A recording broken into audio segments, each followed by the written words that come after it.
হরে কৃষ্ণ, রাধে রাধে বন্ধুরা।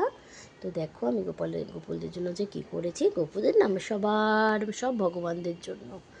দেখো আজকে আমি খিচুড়ি করেছি, কুমড়ো ভাজা, কাঁকরোল ভাজা, আলু ভাজা, গাজর, বিনস, বেগুন আর পাঁপড়। এদিকে শশার ফলের মধ্যে শশা দিয়েছি, সাথে শুধু শশা ফল দিতে হয় না, এটা মিষ্টি। এদিকে ছানা জিলিপি, আর এদিকে হচ্ছে মিশালি তরকারি, আর এদিকে গ্লাস জল। দেখো ধূপকাঠি প্রদীপ জ্বালিয়ে দিয়েছি। তো দেখো আমার সবাইকে দেখো, আমি ওদেরকে যেমনভাবে রেখেছি ওরা আমার কাছে তেমনভাবেই খুশি আছে। অনেক বড় সেগুন কাঠের সিংহাসন নেই, আবার এমনি নর্মাল কাঠের সিংহাসনই নেই, তো আর সেগুন কাঠ। তো দেখো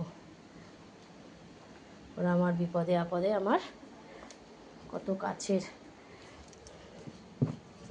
আমার সর্বক্ষণের সঙ্গী ওরা, আমার সুখ দুঃখের সাথী ওরা। দেখো এখান থেকে রাত্রিবেলা নিয়ে মশার কাঠিটা জ্বালায়, তো এখানেই আমি রেখে দিয়েছি। কিন্তু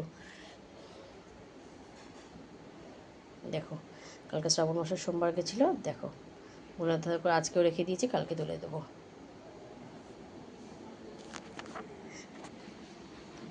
কেমন লাগছে সবাই কিন্তু অবশ্যই জানিও। এইটুকু গোছাতে পেরেছি। তো চলো টাটা, ঘড়িতে এখন অনেক বেলা হয়ে গেছে, 2:37। মন খুশি উর্বশী সেইটাতে চলো টাটা, লাজ করি, বাই বাই।